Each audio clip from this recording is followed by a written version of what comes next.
Assalamualaikum warahmatullahi wabarakatuh. Halo semuanya, perkenalkan nama saya Lingga Larasati Lemira. NIM saya 0311220042. Nah, di sini saya akan menjelaskan mengenai analisis rasio keuangan perusahaan dengan menggunakan studi kasus laporan keuangan dari PT Indonesian Tobacco Tbk tahun 2023. Tanpa berlama-lama, kita akan bahas mengenai analisis rasio keuangan perusahaan ini. Jadi, di dalam melakukan analisis rasio keuangan perusahaan, itu terdapat 4 rasio yang umumnya banyak digunakan. Yang pertama, ada rasio likuiditas, yang kedua ada rasio solvabilitas, yang ketiga ada rasio aktivitas, dan yang keempat ada rasio profitabilitas. Nah, untuk yang pertama, kita akan membahas rasio likuiditas. Nah, apa sih rasio likuiditas ini? Jadi, rasio likuiditas ini atau liquidity ratio merupakan rasio yang menggambarkan kemampuan perusahaan dalam memenuhi kewajiban atau utang jangka pendek.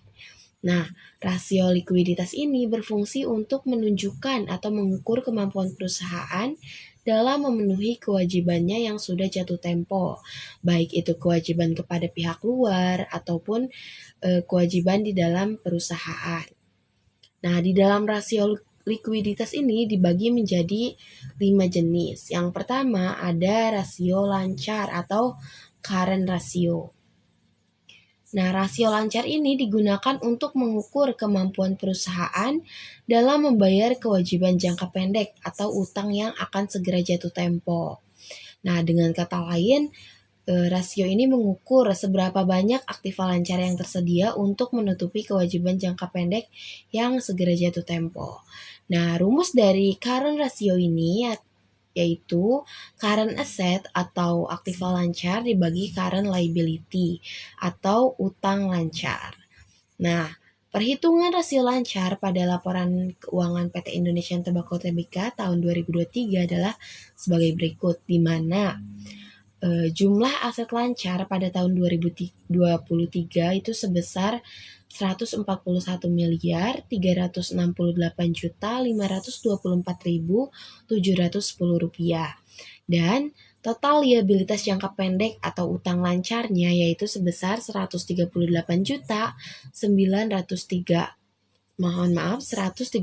miliar 903 juta 774.636 rupiah.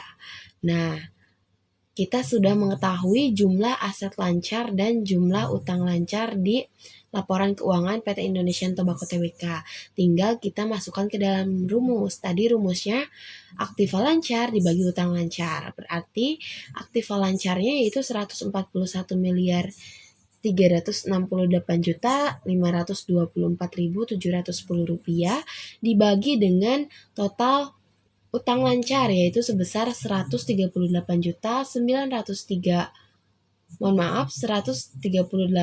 miliar 903 juta 774.636 rupiah, sehingga nanti akan diperoleh current ratio atau rasio lancar itu sebesar 1,02 kali. Artinya apa? Jadi PT Indonesian Tobacco Tbk ini memiliki jumlah aktiva lancar sebanyak 1,02 kali utang lancar, atau setiap 1 rupiah utang lancar ini akan dijamin oleh 1,02 rupiah aktiva lancar. Lalu yang kedua mengenai rasio cepat atau quick ratio. Nah, rasio cepat atau acid test ratio merupakan rasio yang menunjukkan kemampuan perusahaan dalam memenuhi atau membayar kewajiban atau utang lancarnya dengan menggunakan aktiva lancar tanpa memperhitungkan nilai persediaan. Nah, jadi quick ratio ini dapat diukur dengan cara total aktiva lancar atau current asset dikurangi inventory atau persediaan dibagi dengan utang lancar atau current liability. Nah, perhitungan rasio cepat pada laporan keuangan PT Indonesian Tobacco Tbk pada tahun 2023 adalah sebagai berikut. Tadi kan total aset lancar dan total utang lancarnya sudah diketahui kan. Nah, di rumus ini ada tambahan di mana aset lancarnya ini dikurangi dengan persediaan. Nah, di dalam laporan keuangan, nilai persediaan itu sebesar 130 miliar 809 juta 40.800 rupiah. Jadi, quick rasionya perhitungannya yaitu 141 miliar 368 juta 524.710 rupiah dikurangi dengan 130 juta 809.040.800 rupiah dibagi dengan 138 miliar 903 juta 774.636 rupiah. Nah, total aset lancar dikurangi dengan persediaan itu hasilnya 10 miliar 559 juta 483.910 rupiah dibagi dengan total utang lancar. Sehingga nanti akan diperoleh hasil dari quick rasionya ini adalah 0,076 kali. Lalu yang selanjutnya ada rasio kas atau cash ratio. Nah, rasio kas ini merupakan alat yang digunakan untuk mengukur seberapa besar sih uang kas yang tersedia untuk membayar utang. Jadi, rasio ini mampu menunjukkan kemampuan sesungguhnya dari perusahaan untuk membayar utang-utang jangka pendeknya dengan menggunakan kas dan bank. Rumusnya apa? Rumusnya yaitu rasio kas sama dengan kas dan bank dibagi dengan total utang lancar. Nah, pada laporan keuangan PT Indonesian Tobacco Tbk tahun 2023, total kas dan banknya ini sebesar 2 miliar 278 juta 776.112 rupiah dibagi dengan total utang lancar sehingga nanti akan diperoleh hasilnya yaitu 0,016 kali. Nah, lalu yang selanjutnya itu ada rasio perputaran kas atau cash turnover, di mana rasio ini berfungsi untuk mengukur seberapa besar sih tingkat kecukupan modal kerja perusahaan yang dibutuhkan untuk membayar tagihan dan membiayai penjualan. Jadi rasio ini digunakan untuk mengukur tingkat ketersediaan kas untuk membayar tagihan utang dan biaya-biaya lain yang berkaitan dengan penjualan. Rumusnya, rasio perputaran kas sama dengan penjualan bersih dibagi dengan modal kerja bersih. Nah, untuk modal kerja bersih ini rumusnya aktiva lancar dikurangi dengan utang lancar. Nah, nilai penjualan bersih pada laporan keuangan itu sebesar 303 miliar 928 juta 233.031 rupiah. Sehingga apabila kita perhitungkan rasio perputaran kasnya, nanti akan didapat hasil perputaran kasnya itu sebesar 123 hari. Lalu yang selanjutnya ada inventory net working capital.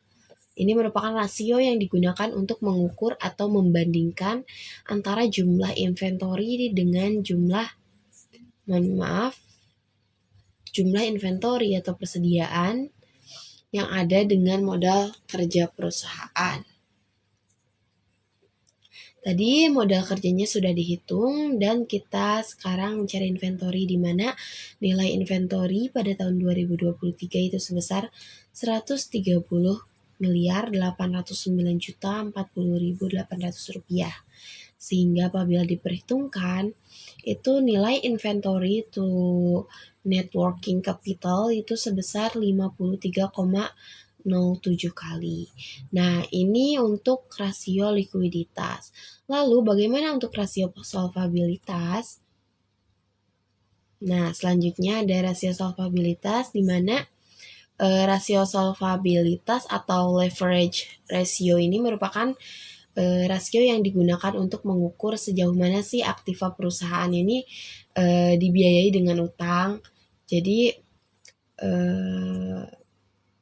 berapa sih besar beban utang yang ditanggung perusahaan dibandingkan dengan jumlah aktivanya gitu. Nah, di dalam rasio solvabilitas ini sendiri terdapat beberapa rasio, yaitu yang pertama ada debt to asset ratio atau DEB ratio, yaitu rasio utang yang digunakan untuk mengukur perbandingan antara total utang dengan total aktiva atau aset. Jadi, dengan kata lain, rasio ini mengukur tentang seberapa besar si aktiva perusahaan ini dibiayai dengan utang atau seberapa besar utang perusahaan yang berpengaruh terhadap pengelolaan aktiva. Rumusnya debt to asset ratio sama dengan total debt dibagi total aset. Nah, rasio utang terhadap aset pada laporan keuangan PT Indonesian Tobacco Tbk ini dapat dihitung sebagai berikut. Di sini total liabilitas atau total utangnya itu sebesar 162 miliar 422.114.987 rupiah dengan total asetnya itu secara keseluruhan sebesar 560 miliar 353.325.935 rupiah, sehingga debt rasionya itu sebesar 28,98%. Tinggal dikali dengan 100% ya teman-teman. Nah, yang selanjutnya ada debt to equity ratio, di mana debt to equity ratio ini merupakan rasio yang digunakan untuk menilai utang dengan ekuitas. Nah, rasio ini dicari dengan cara membandingkan antara total utang atau debt dibagi dengan total ekuitas. Nah, pada laporan PT Indonesian Tobacco Tbk itu sendiri, total ekuitasnya itu sebesar 397 miliar 931.210.948 rupiah. Sehingga nanti rasio debt to equity-nya itu sebesar 0,4081 atau 40,81%. Nah, lalu yang selanjutnya ada long term debt to equity ratio atau LTDTER. Nah, rasio ini digunakan untuk mengukur berapa bagian dari setiap rupiah modal sendiri yang dijadikan jaminan utang jangka panjang dengan cara membandingkan antara utang jangka panjang atau long term debt dibagi dengan modal sendiri atau equity. Nah, total utang jangka panjangnya itu sebesar 23 miliar 518.340.351 rupiah. Sehingga nanti akan diperoleh rasio untuk long term debt to equity rasionya itu sebesar 5,91%.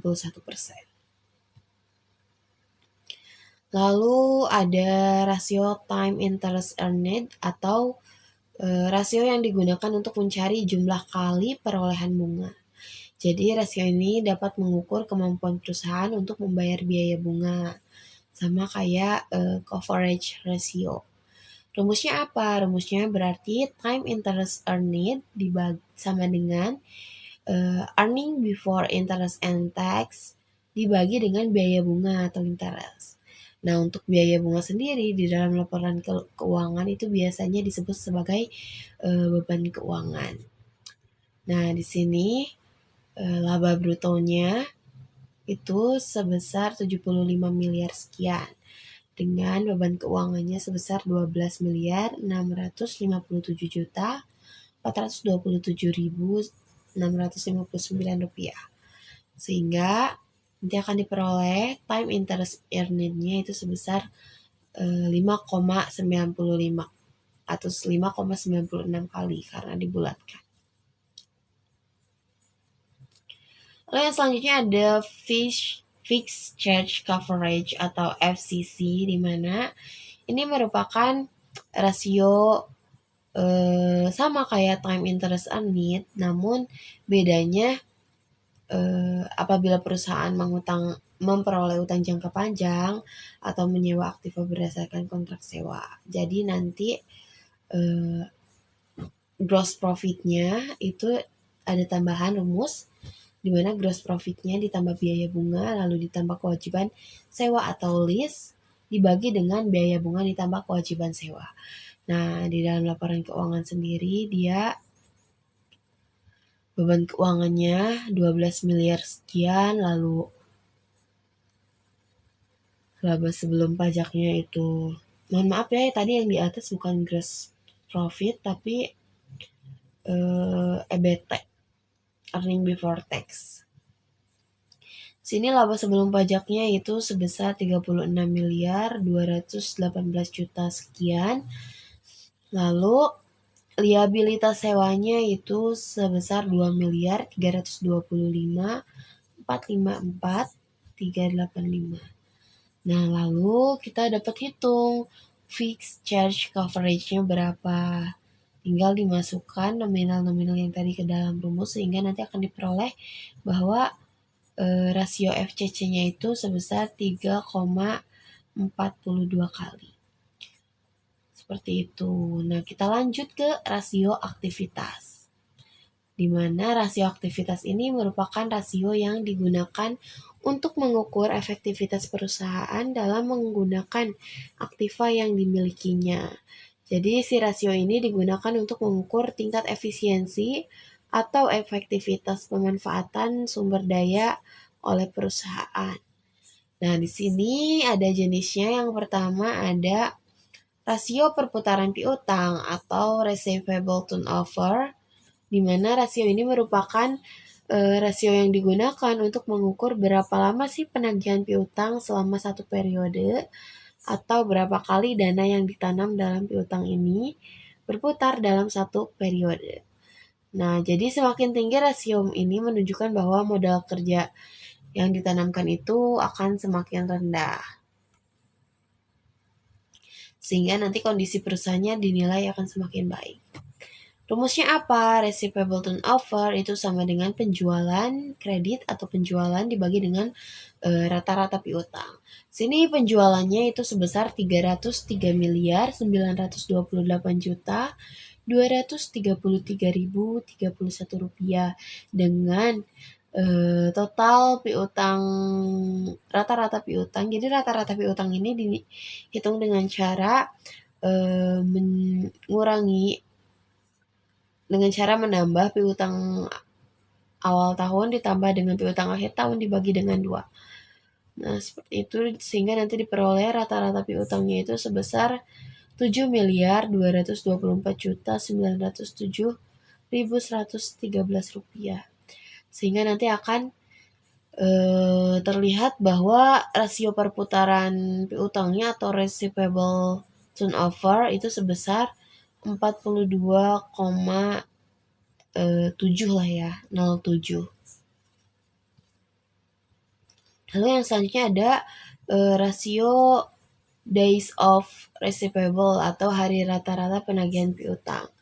Nah, jadi ini digunakan untuk menghitung hari rata-rata penagihan piutang sehingga nanti hasil perhitungannya ini akan menunjukkan jumlah hari atau berapa hari sih piutang tersebut tidak dapat ditagih gitu kan.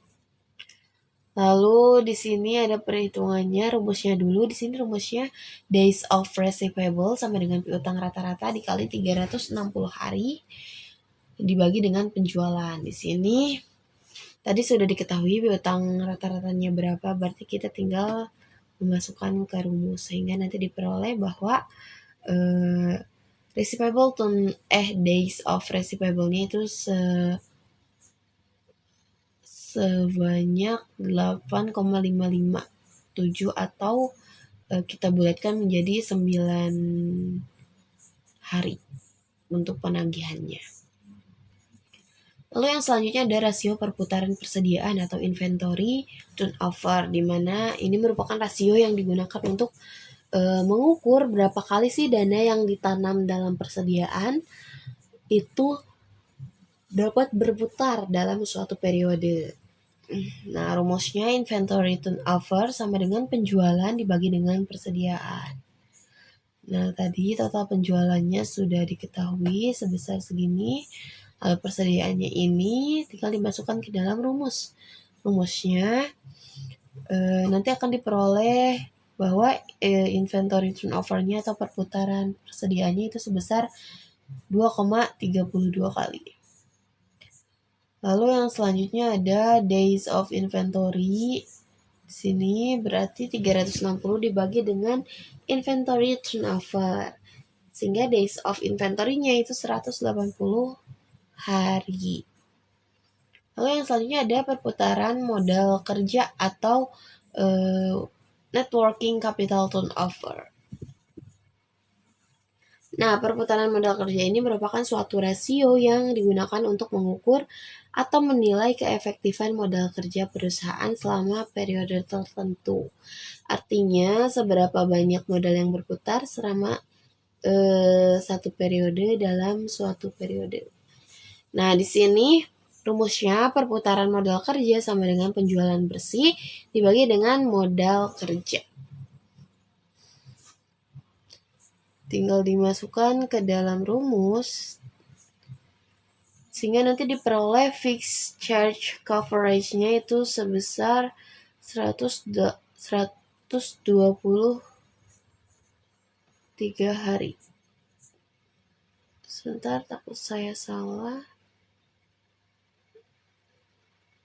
Working capital turnover-nya itu sebesar 123 kali.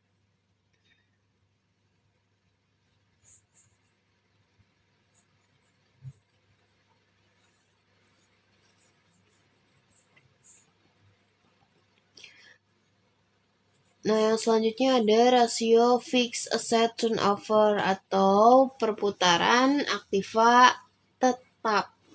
Nah, di sini merupakan rasio yang digunakan untuk mengukur berapa kali sih dana yang ditanamkan dalam aktiva tetap yang berputar dalam suatu periode.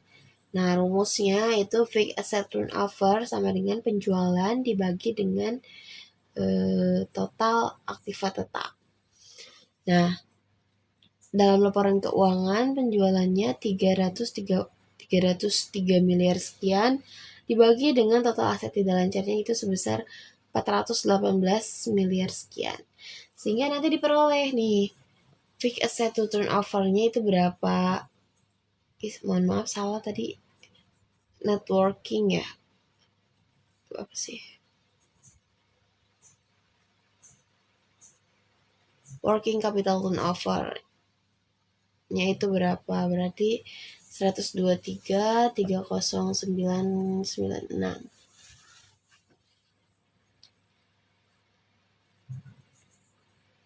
Lalu yang selanjutnya fixed asset turnover, di mana ini merupakan rasio yang digunakan untuk mengukur berapa kali dana yang ditanamkan dalam aktiva berputar dalam suatu periode.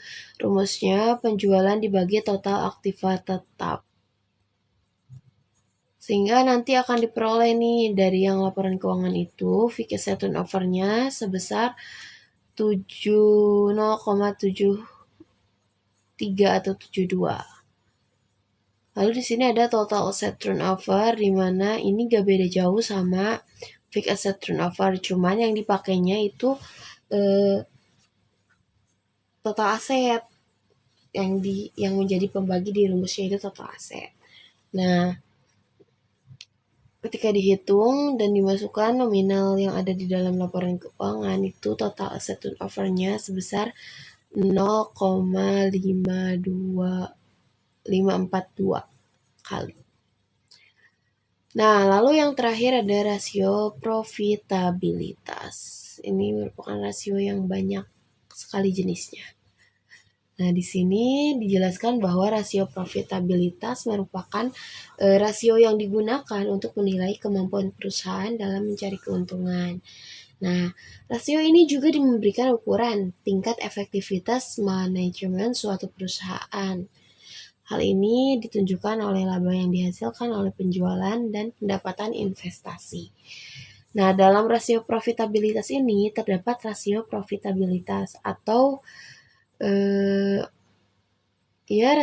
rasio profitabilitas di mana di dalamnya ini terdapat rasio profit margin on sales, Rumusnya yaitu penjualan bersih dikurangi HPP dibagi dengan sales.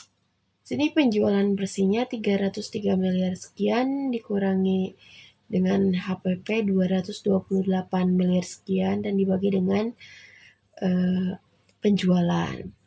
Sehingga nanti diperoleh bahwa profit margin on sales-nya itu 24,81%.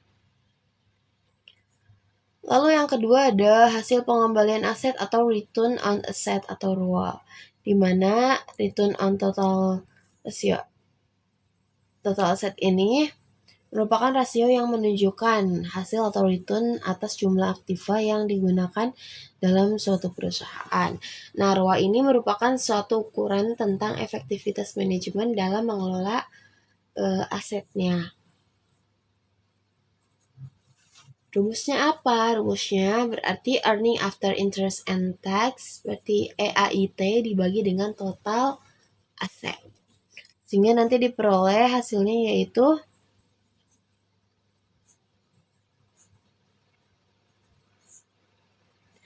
sebesar 4,8%.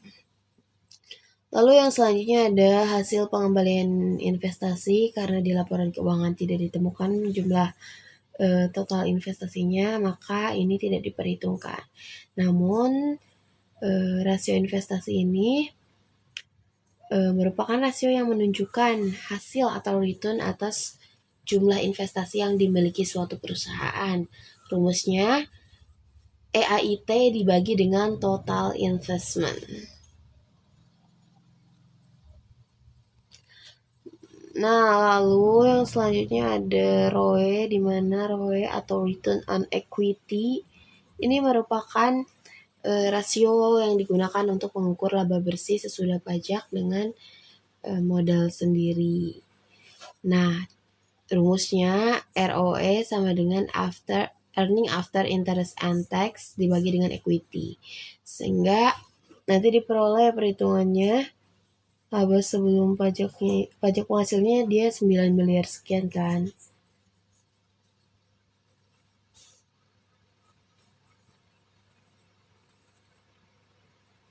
Mohon maaf ini salah. Ini harusnya laba tahun berjalan dibagi dengan total ekuitas. Di sini total ekuitasnya 397 sekian sehingga nanti diperoleh hasil ROA-nya itu 6,7%.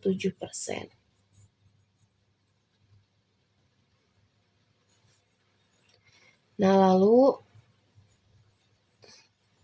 yang kelima ada rasio per lembar saham atau earning per share of common stock, di mana rasio ini merupakan rasio yang digunakan untuk mengukur keberhasilan manajemen dalam mencapai keuntungan, baik bagi pemegang saham maupun orang yang berinvestasi, maupun perusahaan.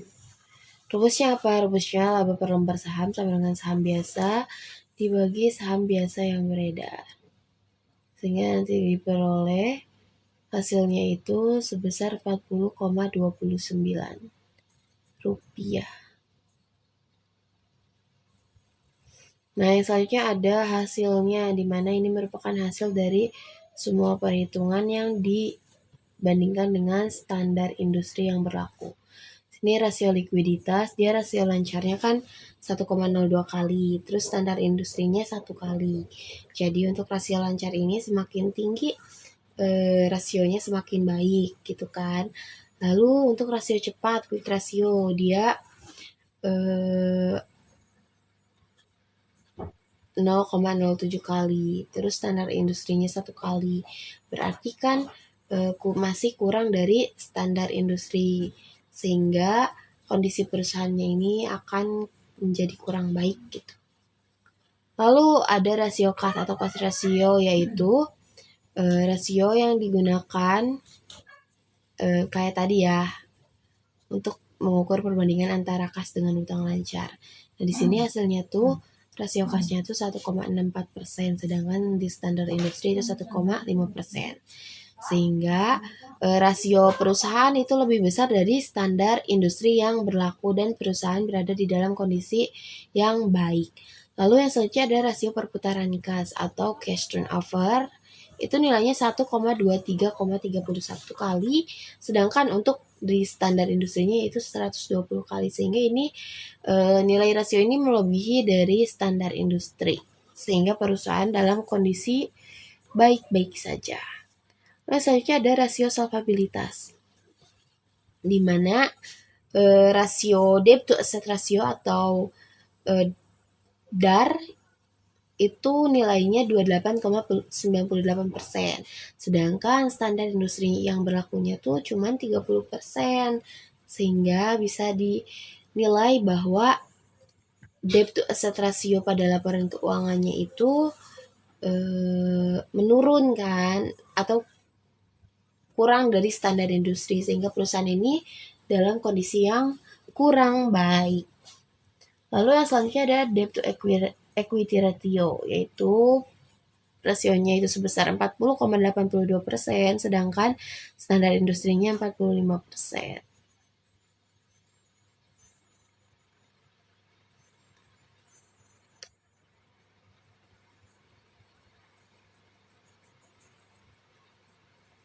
Mohon maaf koreksi. Nah, untuk rasio solvabilitas ini kalau misalkan dia semakin tinggi rasionya dari standar industri, maka kurang baik gitu kondisi perusahaannya.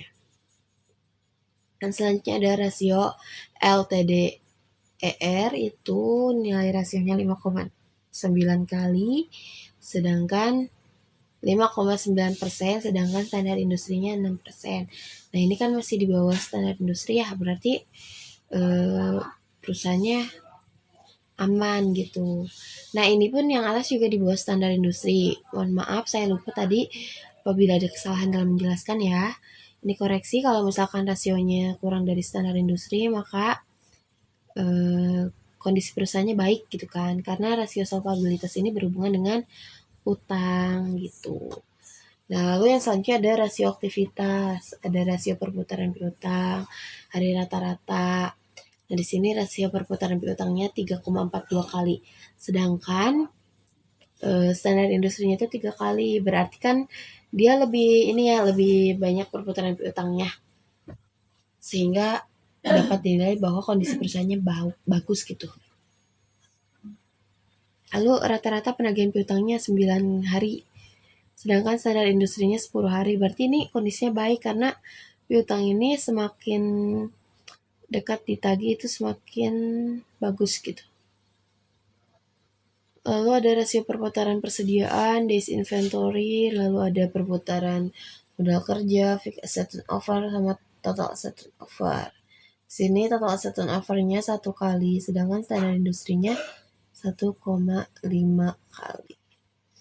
Lalu yang terakhir di sini, mohon maaf, betul deng.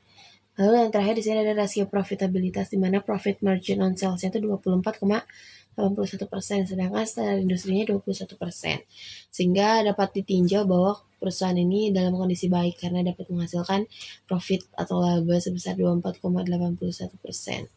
Lalu ada hasil pengembalian aset atau return on asset itu 48,11%, dengan standar industrinya 45%. Berarti kan ini di atas standar industri ya. Berarti bagus. Lalu investasi dia tidak ada karena tadi kita tidak menghitung. Lalu hasil pengembalian ekuitas dia nilainya 6,77%. Sedangkan standar industrinya 6%, berarti kondisi perusahaannya baik. Dan yang terakhir adalah laba per lembar saham, di mana laba per lembar sahamnya tuh 40,29, sedangkan standar industrinya 40. Berarti perusahaannya masih dalam kondisi baik. Nah, mungkin itu saja yang dapat saya sampaikan. Kurang lebihnya saya ucapkan mohon maaf karena saya juga masih belajar untuk menjadi lebih baik. Terima kasih. Wassalamualaikum warahmatullahi wabarakatuh.